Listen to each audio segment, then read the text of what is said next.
Alicia, Heiskell with GPS International. My name is Ron Thames, Thames, President CEO of Enforcer One.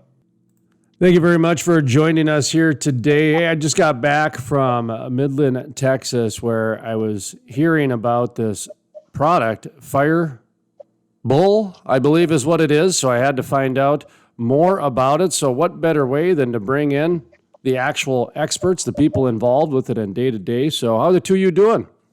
All right. Thank you very much. Alicia, would you like to start and introduce and go from there? Sure. So thanks for inviting us. I can tell you, I am extremely excited about this product. When I first heard about it, I literally jumped out of my seat and said, absolutely, I want to be a part of this.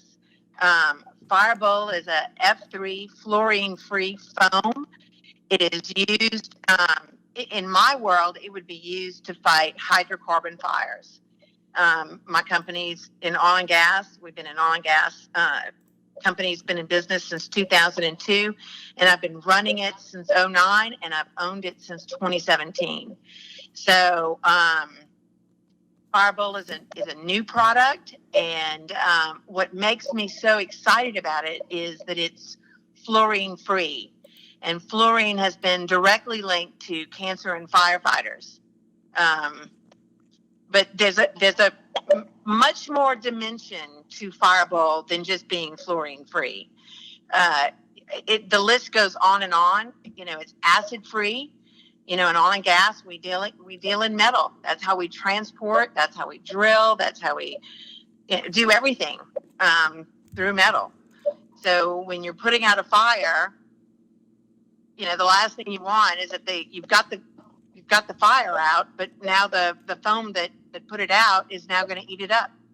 So it's acid free, and then it's biodegradable. It's just, it goes on and on. There's a vapor sealing proponent and a rapid cooling property to it. And of course, Ron can give you all of the more technical stuff, but that's what makes me so excited about FireBULL. Well, here's where I come from. Of course, I've got a news journalism background, so most of the stories that we do here at the Crude Life actually have some sort of news thread to it. And, a lot of the companies that we talk about really have solutions to problems that are occurring out in industry. So it's kind of a win-win-win, really.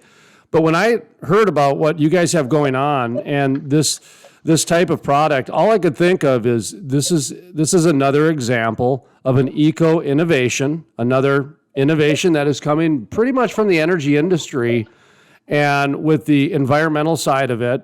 And then the cancer side, of course, I'm a cancer survivor, so anything that deals with trying to better society from the elements that give us cancer, I'm all behind. But then there's the firefighter angle too. So I saw 3 different stories immediately when I heard about this. And the firefighter angle is this: 85% of the firefighters in the United States are volunteer. So when you think about it, where if the fluorine and some of these other things are causing cancers in firefighters and they're volunteers on top of it, that's just a whole other layer to the story. So this is an incredible product. It's called FireBULL, and I like to pause because I got confused. I initially said fireball, and that was not right. So FireBULL, like the animal. And Ron, are you following me on the different threads of this story? How there's different, from a journalist side, I see different angles galore. Absolutely, Jason. And first of all, I want to tell you thank you very much for this opportunity. And Alicia and I have formed a very strong alliance together, and she's our expert in the petroleum industry. She's been involved since 2000, and she's running her own operation now since 2017. Very powerful lady, and extremely knowledgeable. And here's the thing. What I want to clear up is confusing about the industry, Jason. I've been in business for 33 years, and I've developed a series of different products over the years. My signature product was FireAde, FireAde. And when you go to our website, you will see we do business in 41 different countries. I was actually invited to go to Kuwait during the Kuwaiti oil fires. Senator Sam Nunn at the time, to the Secretary of Defense. And my first series of products has incredible cooling characteristics. And what that means, you can have an oil well fire, a truck fire, a tanker fire. You can extinguish that fire and then spray the side of the tank. And by making water 20 to 30 times wetter and or effective, you have the reduction in surface tension, which the surface tension is molecules in the water. And that's where a lot of confusion comes in, Jason, because the molecular structure of water will sit on top of the surface and not penetrate down into the area where the heat is. And by my technology of reducing surface tension to a level that the penetration is off the chart, and it will penetrate down into the cavities of the metal and remove that pocket of moisture sitting there steaming, and thereby eliminating the heat and rapid cooling. An example, the fire service today, if they have an automobile or truck fire on the side of the road, and by the time they respond, it's 7 to 8 minutes, and it's a fully involved tar fire. The fire service will use a minimum of 800 to 1,000 gallons of water to extinguish that fire. No cooling characteristics will happen.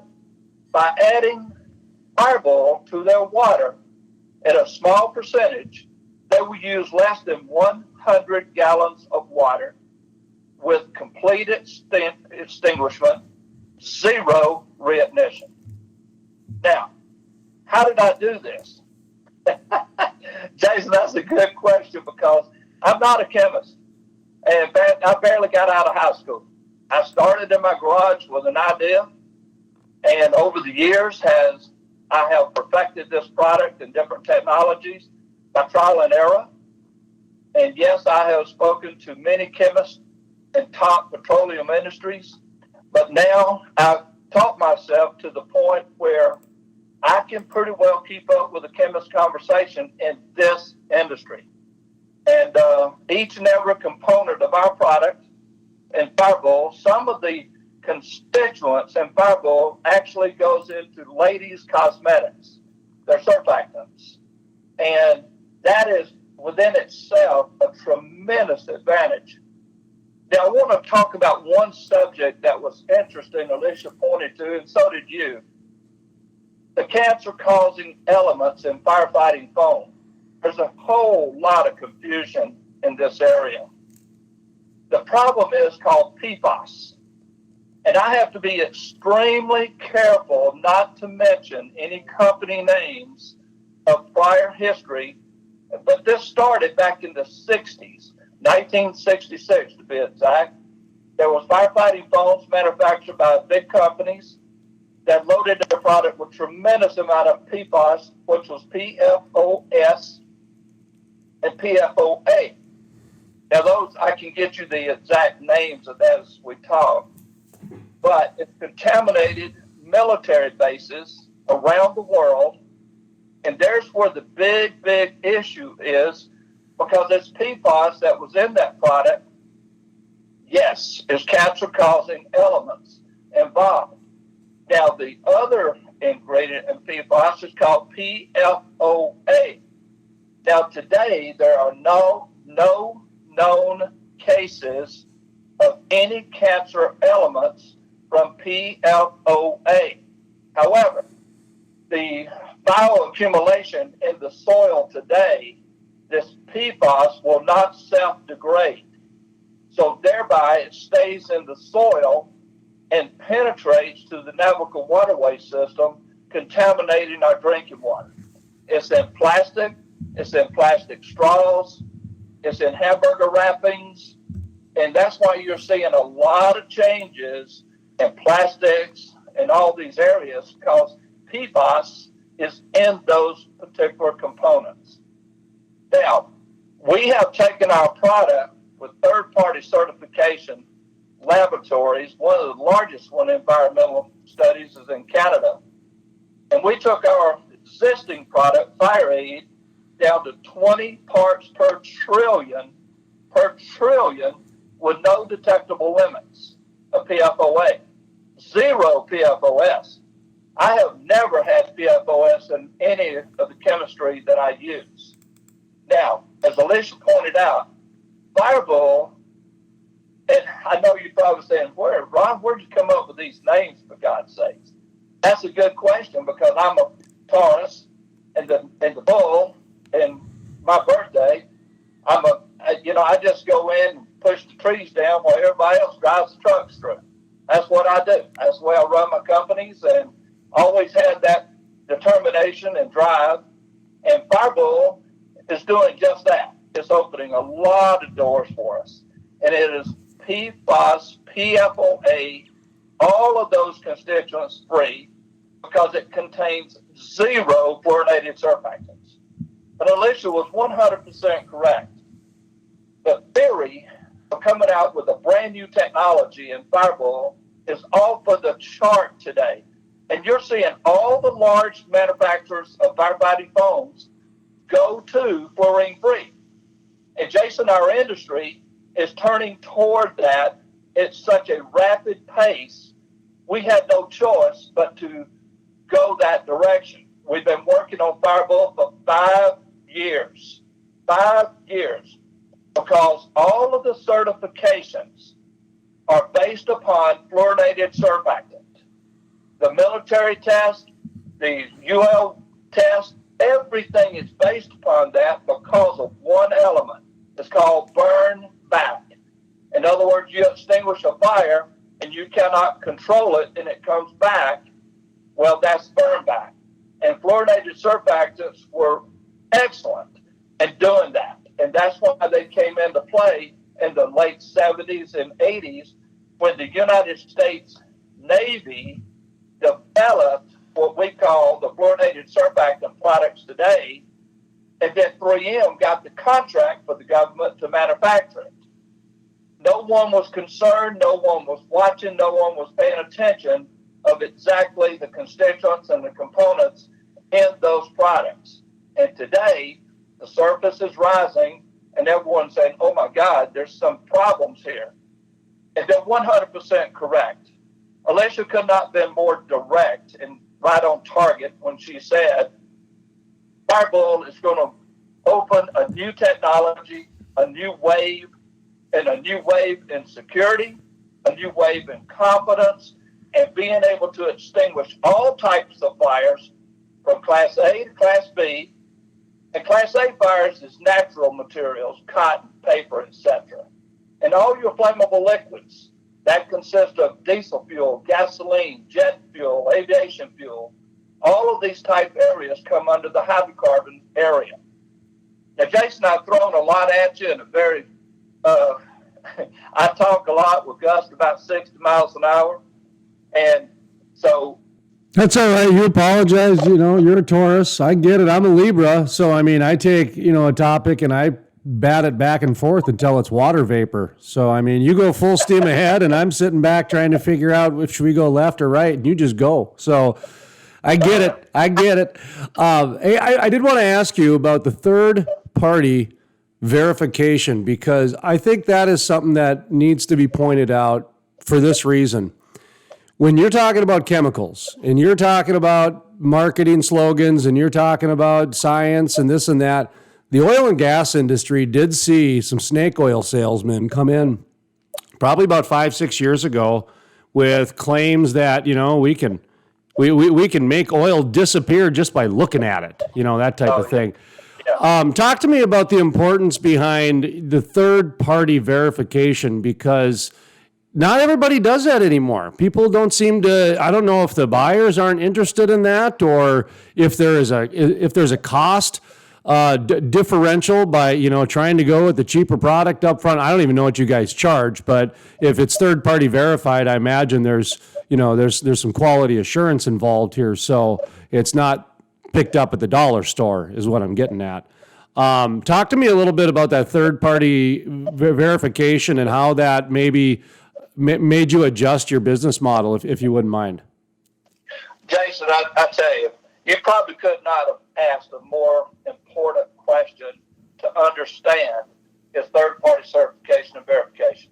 But I want to go back just a small amount on the subject that you said 5-6 years ago.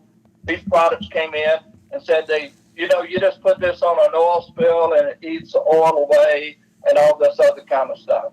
There could not be anything further from the truth as that particular industry of products that say you just spray this on an oil spill and it disappears.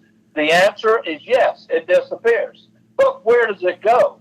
It separates the oil, or in the hydrocarbon molecular structure of the oil, puts it in a cocoon fashion and sinks. They're called sinking agents, and the EPA hates them. They're called emulsifiers. And when these sink, they go to the bottom and roll around like a little BB on the ocean floor. And what do? They resurface at some point in time to cause an oil problem. It's not going away. But these microbes, these companies say, oh, we put microbes in our product and it eats the oil. Oh, that's the biggest bunch of bull crap. There's nothing's going to eat a hydrocarbon oil to bring the platelet counts down to a safe level. No, sir.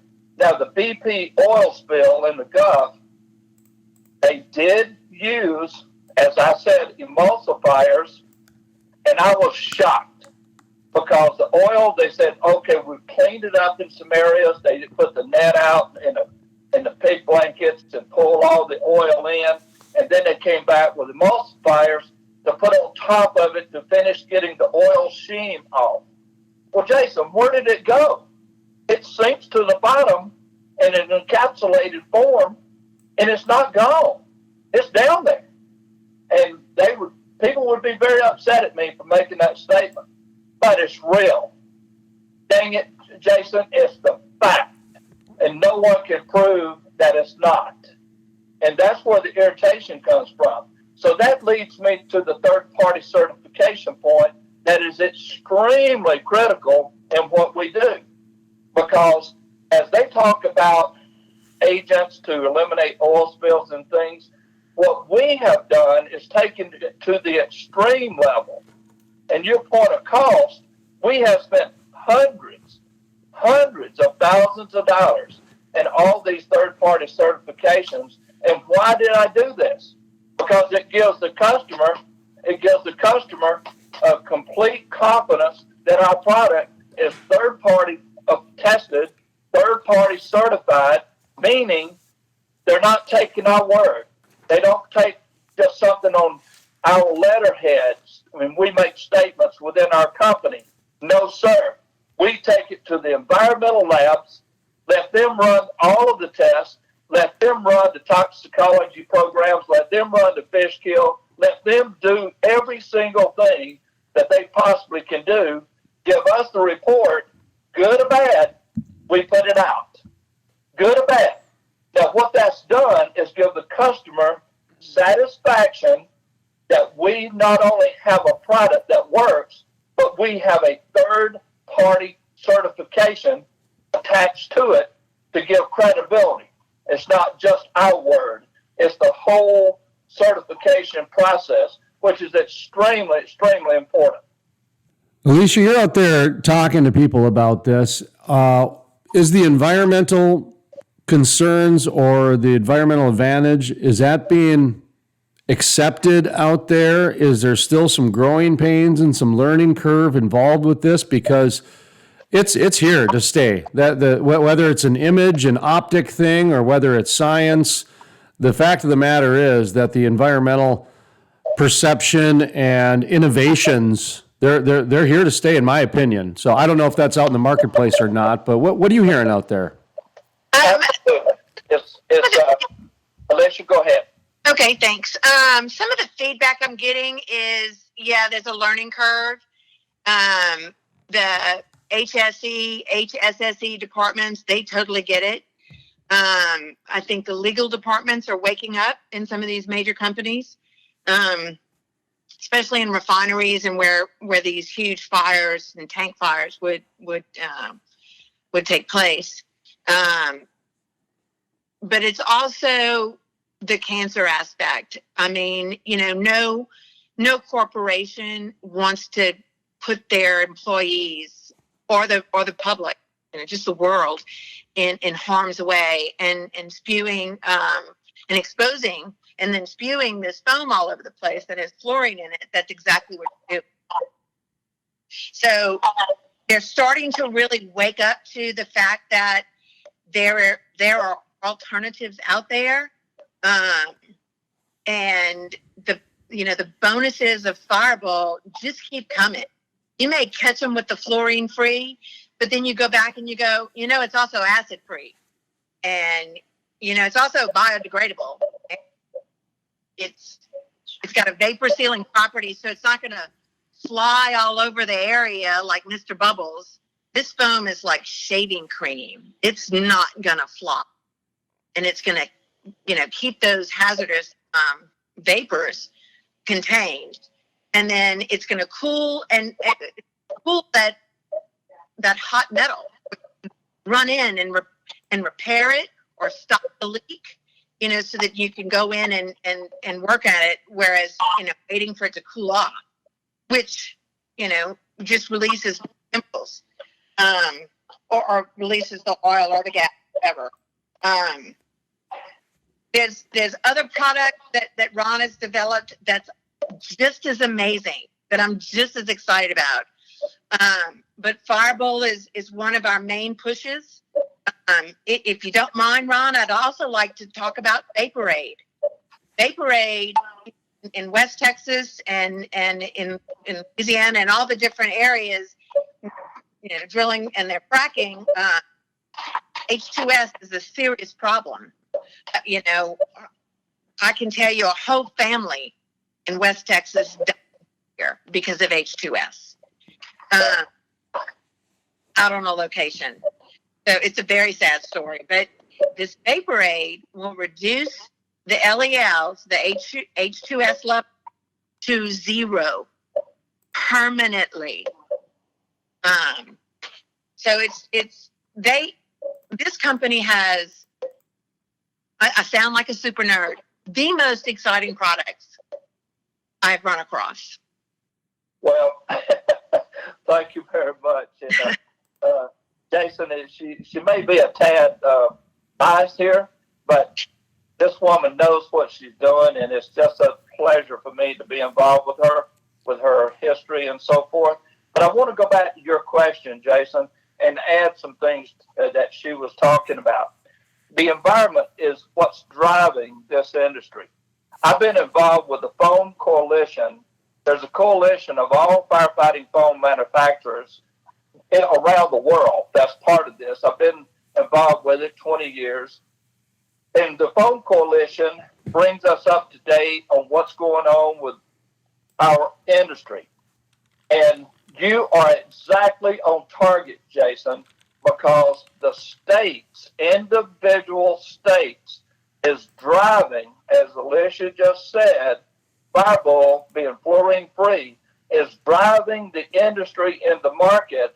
There's states right now that you cannot sell a fluorinated surfactant firefighting foam.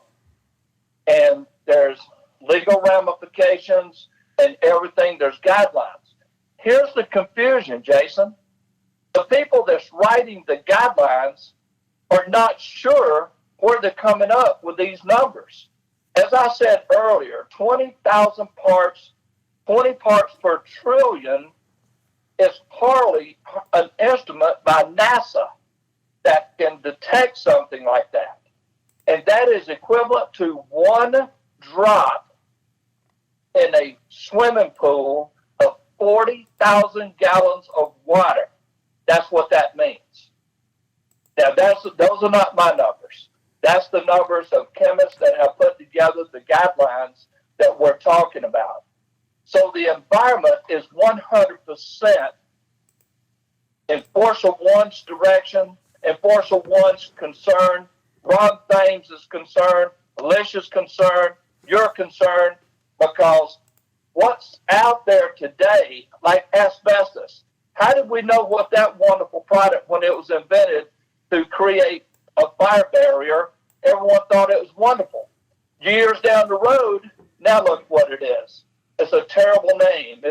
And we don't want our industry tainted because it says, oh, you're killing the environment. That's not true. What is true is what happened years ago that has spilled over into today's environment.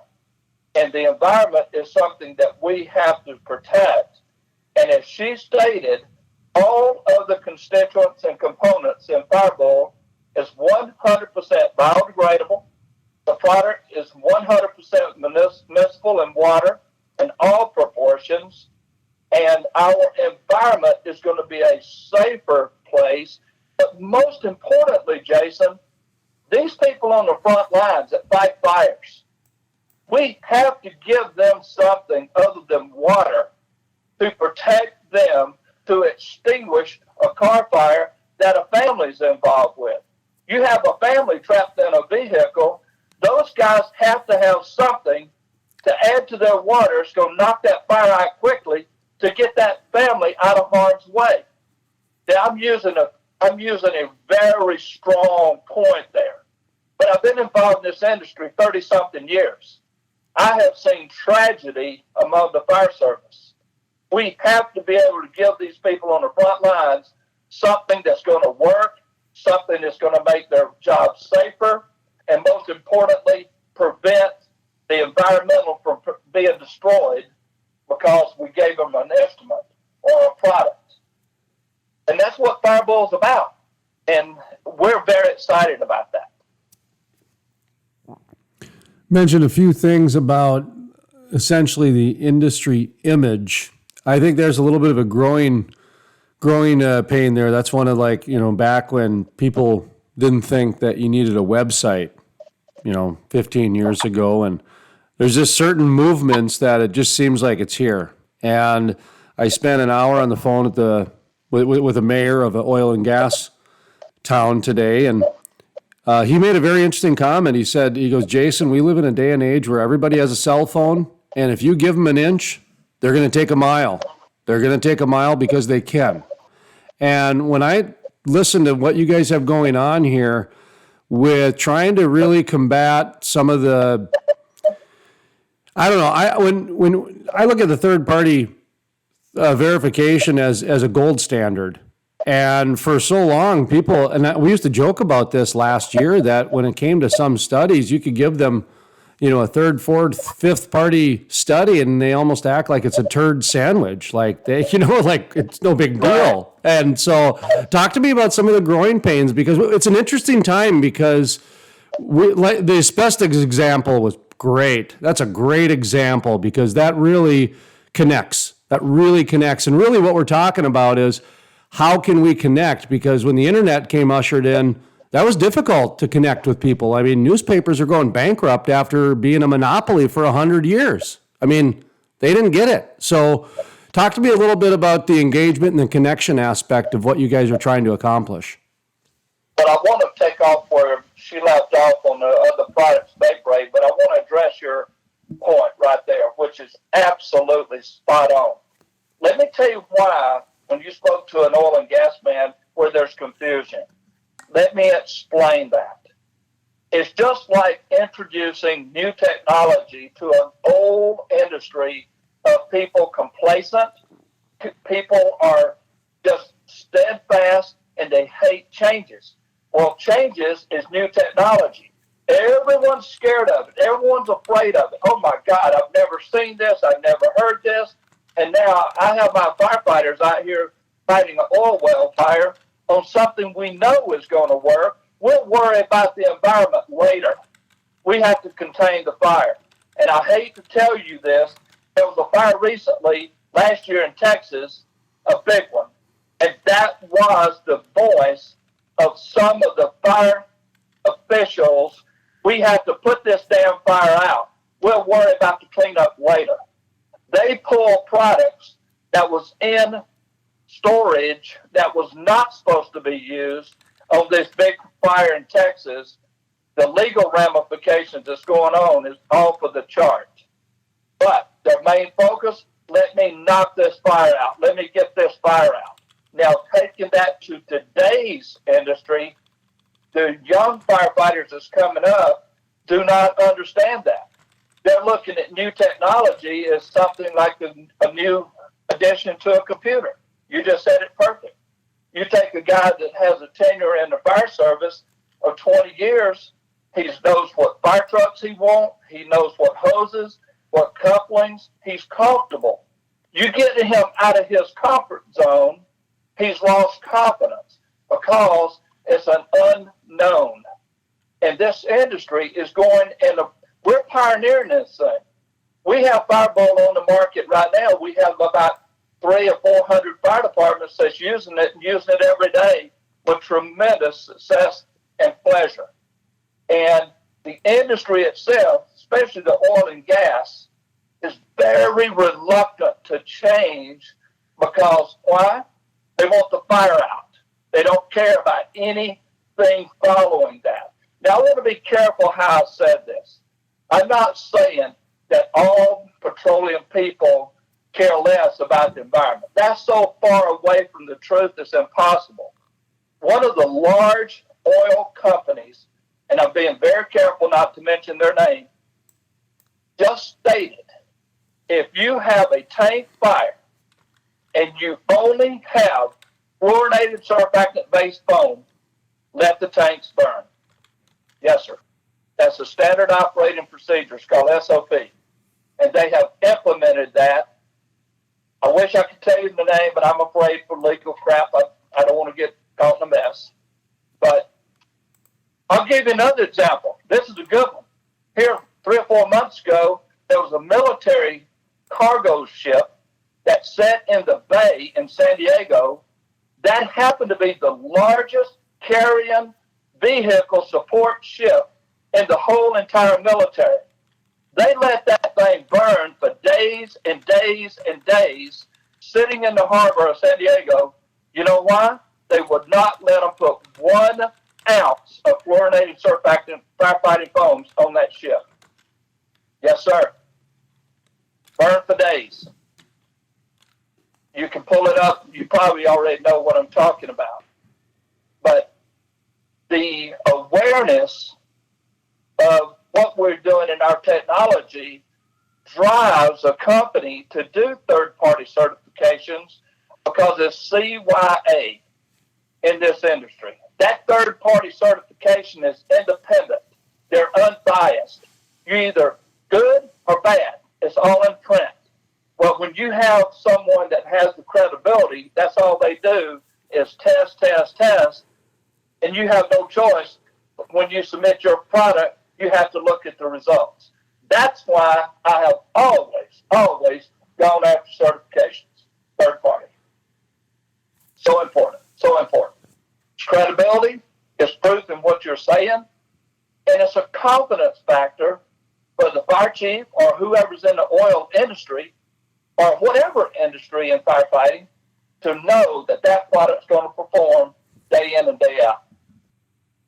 Wrapping up here, I'd like to give guests the final word, if you will, something that we either missed, something that we want to reiterate. If you got a good chili recipe, that's fine too. Either way, that way the question is not framed by me, but rather by the guests of honor bringing us this information. So, Alicia, why don't we start with you or Ron, either way, but just kind of final thoughts, either something we forgot or something that you want to reiterate. Just go ahead. The floor is yours. I do want to take off where she started with Vaporade. Vaporade is a product that we manufacture that I've had for years. And when they have a storage tank that has vapors, they have to clean the tank. Those H2S gas, hydrogen sulfide, Vaporade is the only product that will work on H2S gas. It will clean the tank, remove the LELs, which is lower explosive limits, all in the same application. We also manufacture the finest piece of delivery system, compressed air foam systems, in the industry today. And I do want to put a plug in for us. This one's a little tough, but I'm going to just say it. I lost my son in 2004 to an accident. He was 29. Ronnie worked with me each and every day. And we started Ronnie's Foundation 9 years ago. I'm a Shriner. And one of our supports, we have a burn room in a Shriners Hospital in Cincinnati, Ohio, that if families, their child is burned or need help, they can stay in this room 1 day or 2 years. Food, clothing, whatever they need is provided at no charge whatsoever. Ronnie's Foundation is supported by Fire Service Plus and others. We have blue chip companies, including Delta, Chick-fil-A, AT&T, and we give a large portion of the dollar away. But if you go on HSN Home Shopping Network and type in Fire Aid, you will see me on Home Shopping Network selling our home extinguisher. We'll be more than happy to send you some too. And our home extinguisher has FireBULL in it. You use it around your home, cars, trucks, kitchen, whatever. And it's water-based, non-toxic, leaves no residue. And a portion of that sales goes to Ronnie's Foundation. Yes. Alicia, anything you want to add? Alicia? Did we lose her? Did we lose her? She's not there? I'm sorry. As you can see, there's so much to love about Ron and FireBULL and his company and the passion that he has for what he does. And all I can say is, thank God we have Ron in the world, because he's developed this new technology, and it's going to change how we fight fires and how we protect ourselves. I think one other little bit that was missed, and I want to point this out, is that FireBULL can also be used as a wetting agent to stop fires from advancing. Ron has a client up in Denver that bought the product to protect his home in Colorado from the Colorado forest fires. And if what's great about this is you can blanket your house in this. You don't want to foam it. You want to use it as a wetting agent, and it will protect your home from the fire. It will not catch on fire. So the applications can go on, and it's an incredible product. And I really thank you for letting us get the word out that there are solutions out there. And the solutions are proven, they're tested, they work. And so they can't feel like, oh, we're just going to have to let it burn. They can put it out with fire. Jason, the only thing I want to say in closing, and speaking to you for 1 hour, I did not have one note, not one thing in front of me giving me direction. I spoke from the heart, and I spoke from the facts that I know it. I cannot thank you enough for this opportunity.